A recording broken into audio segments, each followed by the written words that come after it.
Her sister laughed while packing. He thinks he's part of this family. I didn't respond the next time she spoke to me. Her voice trembled in court.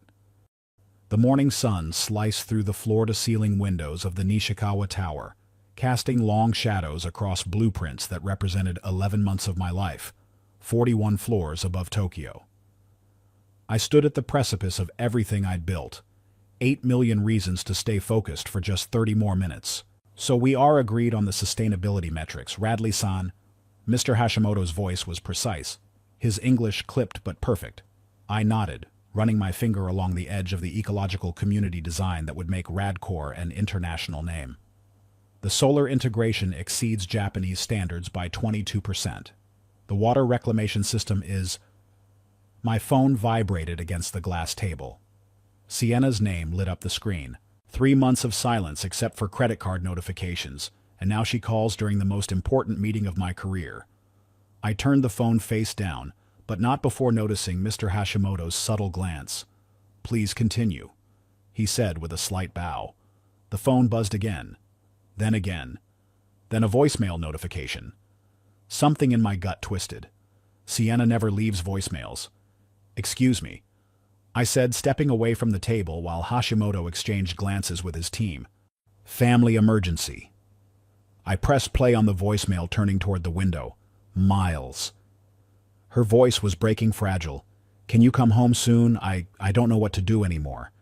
But behind that fragility something caught my ear, a sound that didn't belong. A muffled giggle. Then what sounded like a cork popping. I stared at the phone, replaying the message. The distress in her voice sounded genuine. But that laugh, it wasn't Sienna's. It was higher-pitched almost. Familiar. When I returned to the table, the contract sat before me. Pristine pages waiting for my signature. 11 months of groundwork. The Tokyo office I'd dreamed of since graduate school. "Is everything well, Radley-san?" Hashimoto asked, his face impassive. "I apologize, but I have a family emergency. I need to return to Los Angeles immediately." The subtle shift in the room's energy was palpable. In Japanese business culture, nothing short of death warrants canceling a signing ceremony. "I understand," Hashimoto said, though his expression suggested otherwise. "Family is important." 20 minutes later, I was texting my assistant from the back of a taxi. "Cancel all appointments, book the first flight to LAX."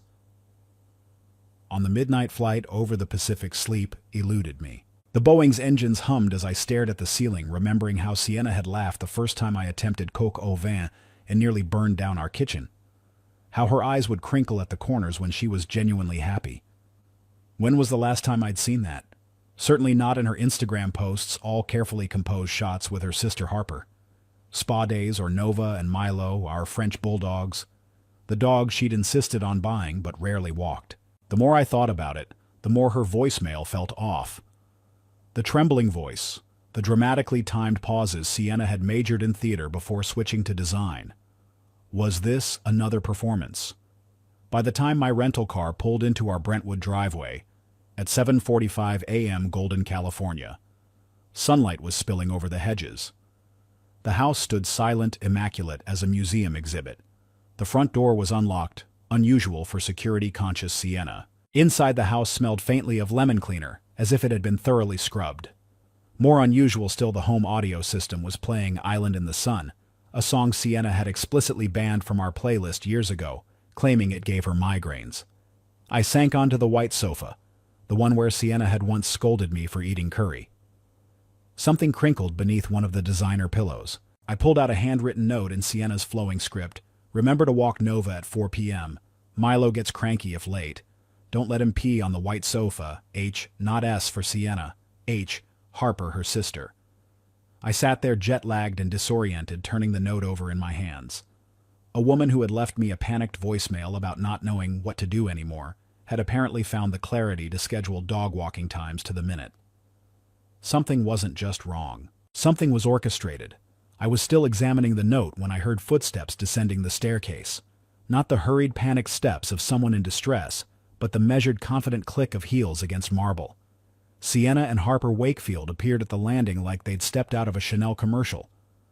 Both wore matching resort wear, white linen blazers over swimwear designer sunglasses perched on perfect beach waves, mimosas in hand at 8 in the morning. No trace of the desperation I'd heard in that voicemail.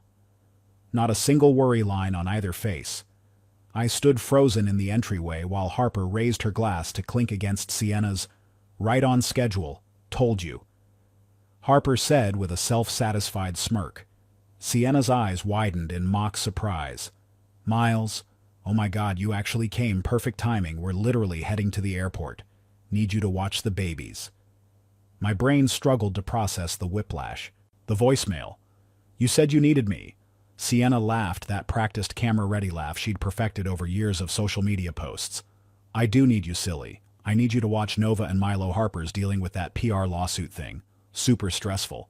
We need a mental reset." Harper stepped forward, mimosa sloshing dangerously close to the white rug. "They're totally overreaching with the lawsuit. We're actually counter-suing them. But first, beach time." She gestured vaguely toward her luggage, already packed and waiting by the door. I glanced at the dog crates in the corner.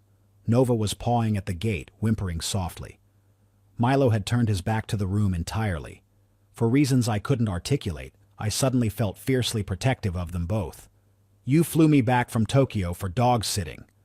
My voice sounded distant even to me. "It's an emergency. Who else could we trust with them?" Sienna pressed a quick kiss to my cheek, the casual brush of lips strangers might exchange after a business dinner. Her perfume, different from what she wore when we first met, lingered coldly in the air between us.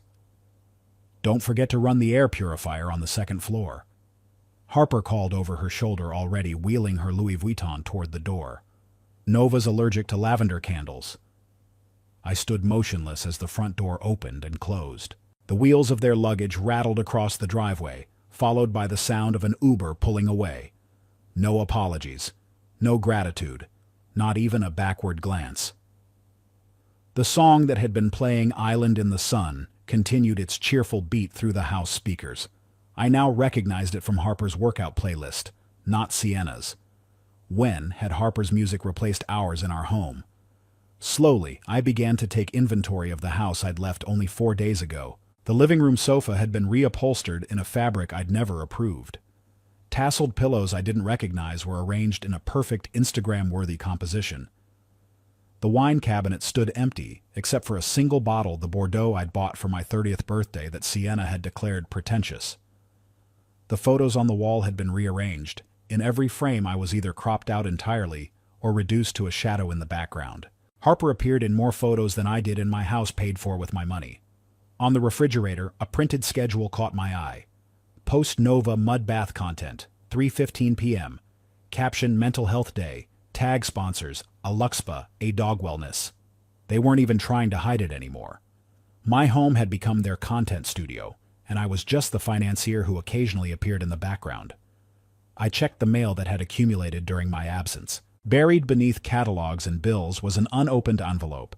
Inside, a copy of an electronic invoice showing a $5,000 transfer from Radcor's operations account. The description read, "Creative Consulting Services, Harper Wakefield."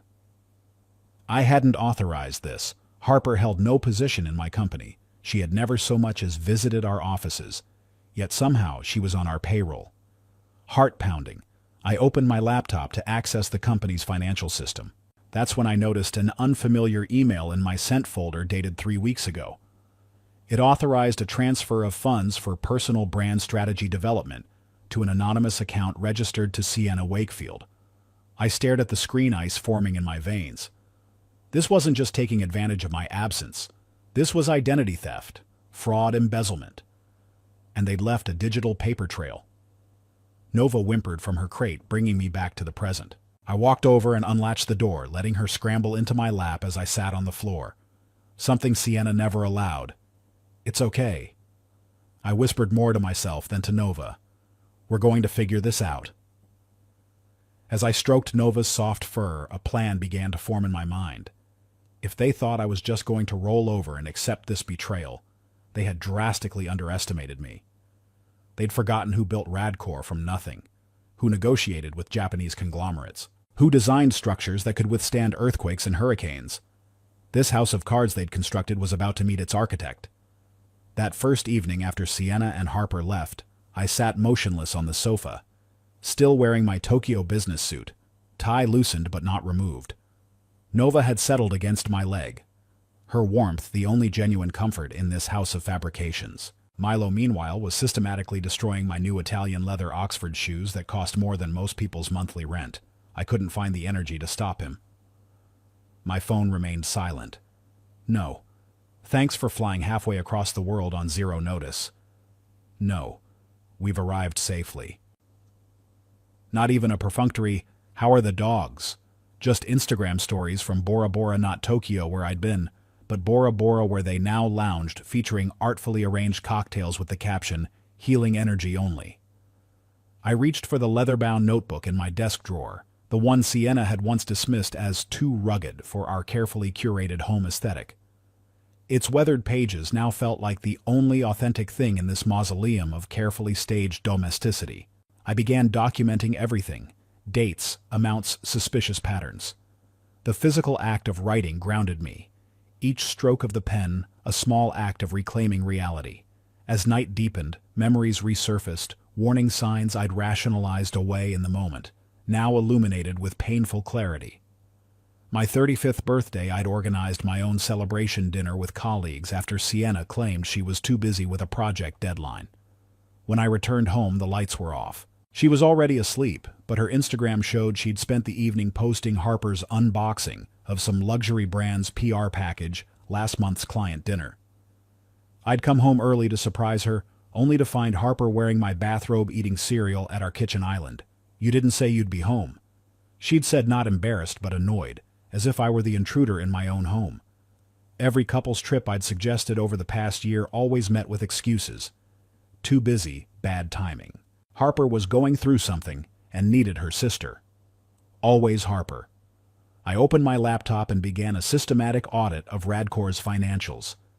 7 separate periodic transfers, ranging from $3,000 to $12,000, all auto-approved through a secondary authentication email, the admin address Sienna had used when she briefly helped with office management 3 years ago.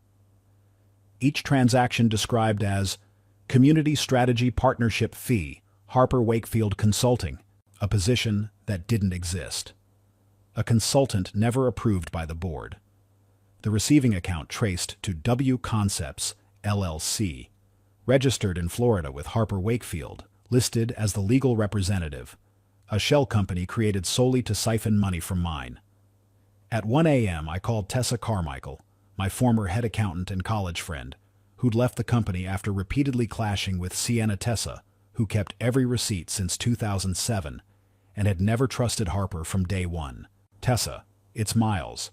Jesus, Miles. It's 1 a.m. Her voice went from groggy to alert in seconds. "What's wrong?" I explained the situation clinically without emotion, like describing architectural specifications. "I need access to the internal ledgers, the original HR files too." She didn't ask questions, just said, "Give me a few hours." While waiting, I called Raymond Kavanaugh, my uncle, and formerly the biggest real estate attorney in California before semi-retirement. "I need to reclaim everything, but I want it clean, legal, and bloodless," I told him. His voice was steady, serious. "You've been patient long enough. Miles, time to show them that silence isn't weakness. Start sending me files." By morning, Tessa had delivered 4 encrypted files with a single text message. "I don't think you're ready to read these, but if we're doing this, start here." The evidence was methodical damning. Harper had used W Concepts to receive consultancy fees from 5 other businesses, all former Radcor partners or clients. An email from Harper to Sienna. "Just need him to sign 2 more authorizations and we're set for the rest. Don't go soft now." Screenshot of a text exchange between the sisters. Harper: "He still thinks you're actually upset. It's adorable." Sienna: "He'll probably cook dinner for us too, LOL." I sat in the kitchen at dawn replaying Sienna's voicemail for the 20th time. The desperate "I need you" played on loop. This time I raised the volume to maximum, focusing on the background. There it was, Harper's distinctive giggle, followed by the unmistakable pop of a Prosecco cork. The coffee I sipped tasted bitter, but the bitterness came from inside me. from the realization that I'd mistaken exploitation for love, manipulation for partnership. I'd believed that love meant endless forgiveness, unwavering support. I'd never considered it might mean being a willing victim. Nova padded into the kitchen, nuzzling against my ankle. I reached down to scratch behind her ears, and she leaned into my hand with genuine affection. No agenda, no performance, just simple truth. I turned back to my laptop and typed 3 words into the Asset Management System search bar. Revoke access. The cursor blinked back at me, waiting for confirmation. For years, I'd designed buildings to withstand natural disasters, structures with foundations so solid they could endure earthquakes, hurricanes, floods. Now I was about to apply those same principles to my life. I clicked execute. A message appeared. Warning. This action will terminate all secondary authorization protocols. Proceed. I thought of the Japan deal, the one I'd abandoned to rush home to a manufactured emergency. $8 million and 11 months of work potentially lost. Then I thought of Harper wearing my bathrobe in my kitchen, of Sienna sleeping through my birthday, of the laughter behind that fabricated distress call. I clicked confirm. The first foundation stone was laid. By the time they returned from their healing retreat, the entire structure would be reinforced, impenetrable, and entirely mine again. Raymond worked with the cold precision of a master chess player. Send me everything, he instructed. Every contract, property, deed authorization list, stock option, and document from your 7 years of marriage. Leave nothing out. I spent the night compiling files, scanning documents, forwarding emails. By dawn, I'd created an encrypted drive with our entire legal history. Raymond's analysis came back within hours, revealing truths that should have been obvious. The house was solely in my name. Sienna had never signed any ownership certificate, despite her constant references to our home on social media. Radcor had zero documentation listing Sienna as co-founder or shareholder, though she'd introduced herself as such at industry events for years. Harper's personal investments showed no tax filings, a blatant violation that could trigger an IRS investigation. They've been sloppy, Raymond said during our 6 a.m. call. Arrogant. They thought you'd never look. What's the next step? I asked, petting Nova, who hadn't left my side since the veterinary incident. Execute simultaneously. No warning shots.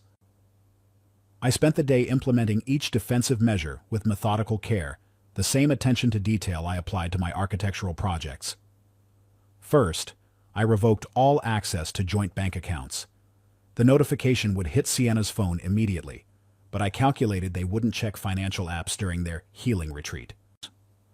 Next, I froze the supplementary credit cards Sienna had been using to fund her lifestyle, placing a temporary hold to prevent any last-minute spending sprees once she discovered what was happening.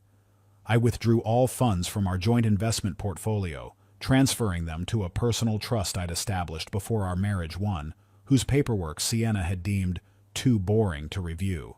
Finally, I changed every email password and revoked access from all devices Sienna had ever used, including the iPad she'd forgotten to take on her trip. Each action felt like reinforcing a foundation, securing a structure against an impending storm. The architect in me recognized the beauty in this reconstruction, stripping away the decorative facades to expose and strengthen the core. At midnight, Tessa sent an encrypted audio file with the message, "The final nail." I played it on my studio speakers, Harper's voice crystal clear. As long as he doesn't figure out we're using company money for your boutique, we're golden. He thinks you started it with your own savings. So adorably naive. Sienna's laughter in response made my stomach clench. Tessa had authenticated the recording, digitally signed it, and sent backup copies to Raymond. We now had irrefutable evidence of fraud. On the 8th night after they'd left, I was reviewing Raymond's drafted legal motions when Nova began trembling violently. Her breathing quickened, eyes rolling back. When I checked her bed, I found she'd chewed through one of Milo's rubber toys.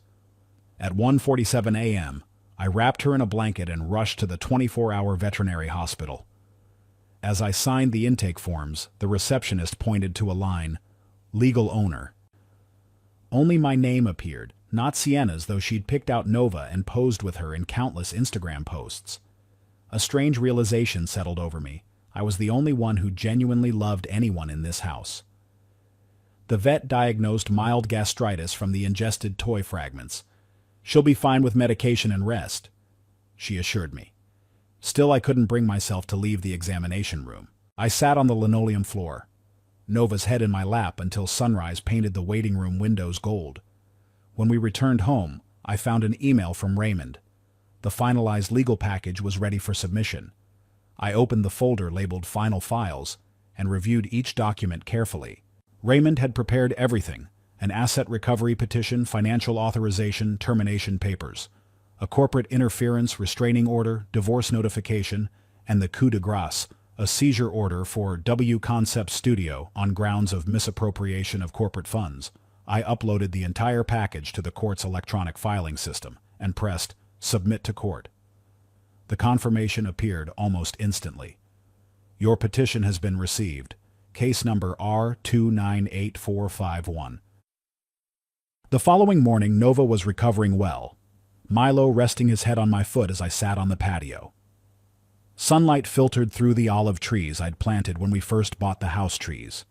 Sienna had wanted to replace with more photogenic palms.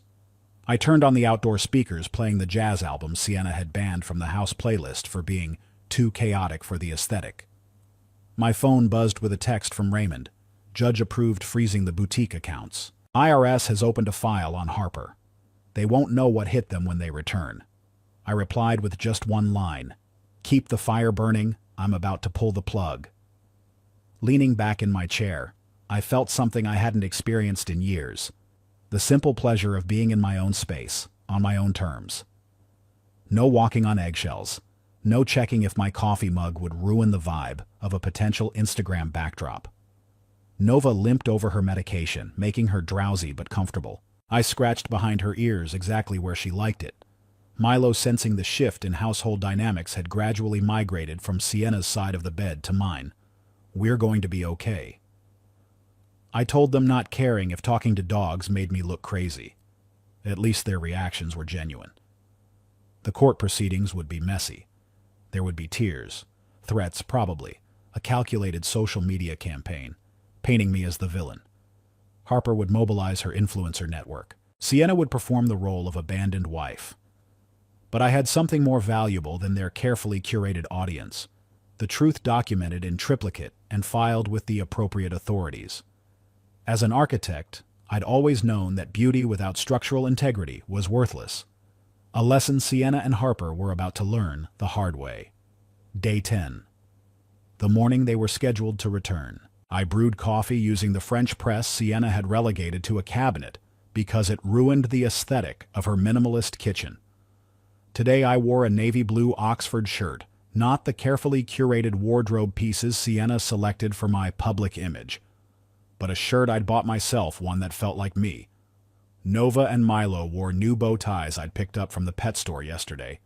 Simple gestures of ownership, of reclaiming what was mine. At precisely 7:59 a.m., a sleek black Uber SUV pulled up to the curb. I watched through a crack in the curtains as Sienna Wakefield stepped out first. White blazer impeccably pressed, despite the long flight pulling 2 Louis Vuitton suitcases. Her movements were deliberate, practiced as if some invisible camera were still rolling for her travel content.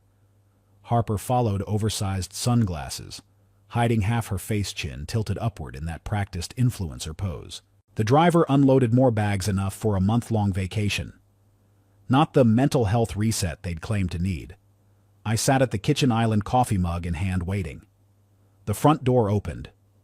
Sienna's voice called out with theatrical warmth. "Miles, we're back." "Thank you so much. Where are the babies? Mommy missed them so much." I placed my coffee on the granite countertop, voice measured and calm. "They're resting before you bring in your luggage. You might want to check your email." Harper brushed past me into the living room, tossing her designer tote onto the reading chair where I normally sat with my architectural journals. Sienna hesitated in the doorway, something in my tone finally registering. She pulled out her phone. I watched her face transform in real time as notifications flooded her screen. The practiced smile faltered. Confusion, disbelief, shock, panic. From the living room, Harper's voice erupted. "What the fuck, Miles? You froze the boutique accounts." I walked calmly into the living room where Harper stood gripping her phone knuckles. White.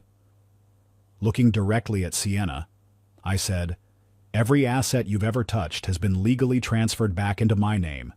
The prenuptial agreement is still in effect, and you've never been a co-founder of Radcore." Sienna's voice was a hiss through clenched teeth. "You can't do this." I met her gaze evenly. "I already have." Harper lunged forward, her carefully constructed poise evaporating. "I'll sue. I have rights. We live here." I shook my head slightly. "No, you're a guest, and your rental agreement never existed. You have 48 hours to vacate the premises. The eviction notice has been signed by a judge." I pressed a button on the remote, activating the living room TV. The audio recording Tessa had secured began to play Harper's voice crystal clear. "As long as he doesn't figure out we're using company money for your boutique, we're golden." Sienna stood frozen. Her eyes reddened but remained dry. I'd seen enough of her performances to know that real tears didn't come with waterproof mascara already applied. "This is just the beginning," I said. I handed Harper a printout of an email from the IRS requesting documentation for 6 undeclared income sources from the past year. To Sienna, I showed a screenshot of a message from investigative reporter Renee Garver. Financial manipulation investigation. The influencer fraud expose. Sienna's voice cracked. "You're trying to destroy me."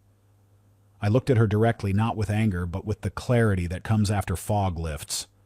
"No, you did that yourself. I'm just making sure it's documented." In the silence that followed, Nova patted into the room, bandage still visible on her paw from the vet visit. She growled softly when Sienna took a step toward her.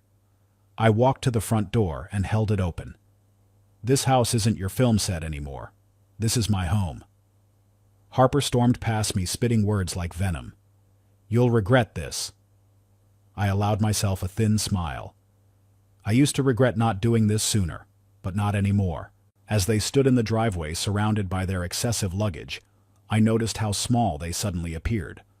Without the backdrop of my house, without access to my bank accounts, without the carefully constructed facade, they were just 2 women who had overplayed their hand. Sienna made one last attempt. "Miles, we can talk about this. You're being impulsive." "Impulsive?" I echoed. "I flew back from Tokyo, sacrificed an $8 million deal, and waited 10 days to confront you. I've documented every fraudulent transaction I've filed, every legal motion. This isn't impulse, Sienna.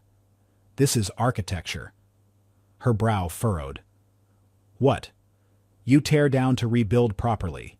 You remove rot to preserve structure. You eliminate weakness to ensure longevity." I stepped back. Basic principles of sound construction. Harper yanked at Sienna's arm. "Don't beg him. We don't need this. We have options." But I could see in Sienna's eyes the dawning realization their options had evaporated. The boutique was frozen. The credit cards declined. The social media empire built on fraudulent finances was about to implode. "Take your performance somewhere else," I said quietly. "The audience here knows how the trick works now." I closed the door, not with a dramatic slam, but with the soft click of certainty.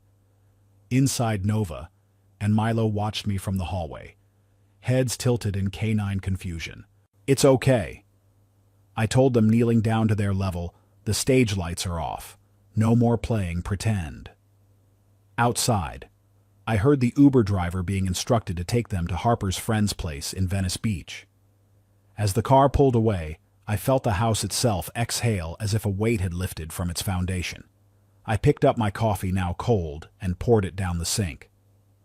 Time for a fresh cup. 48 hours after our confrontation, they were gone for good. Their departure was hasty, chaotic, leaving behind odd remnants of their former lives.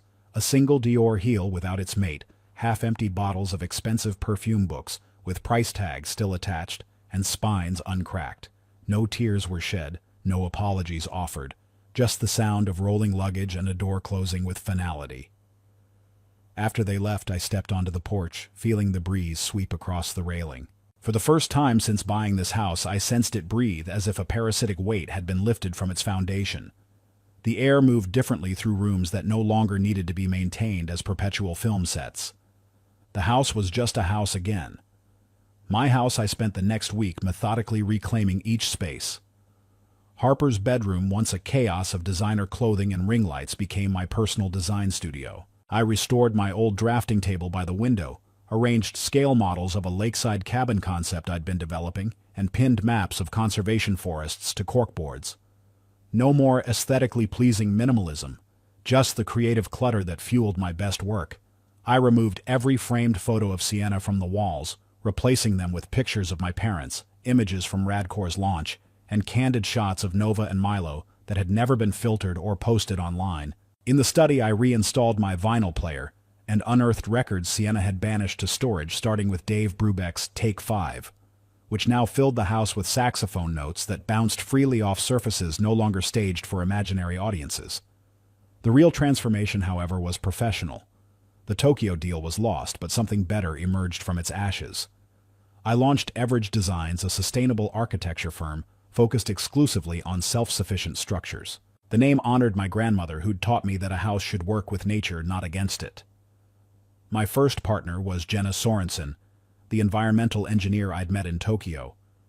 She spoke little but understood designs on an intuitive level, appreciating silence the way I now did after years of performative noise. Our launch event broke every rule of Sienna's social handbook.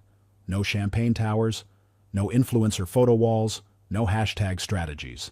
Just architects, engineers, and clients who cared about creating spaces that would outlive their Instagram feeds. The media war began predictably. Sienna posted an essay titled, "When Love Betrays, How Women Rise Stronger," that garnered thousands of sympathetic comments. Harper appeared on a podcast claiming she'd been controlled and wasn't even allowed to choose music in the house. Then Renee Garver's investigative piece dropped, CEO Defrauded: How One Man Reclaimed His Narrative. With evidence provided by Tessa Raymond and court filings, the article systematically dismantled the facade they'd built. The aftermath was swift.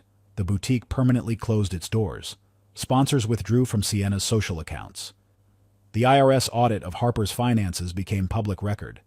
Their carefully curated empire collapsed like a house built without proper foundation, something any good architect could have predicted. 6 months later, on a perfectly ordinary Tuesday afternoon, I sat on the patio with architectural plans spread before me. Nova rested her head on my foot, while Milo barked at birds along the fence line. The gardens I'd replanted after tearing out Sienna's photo-optimal landscaping were beginning to bloom with native California species.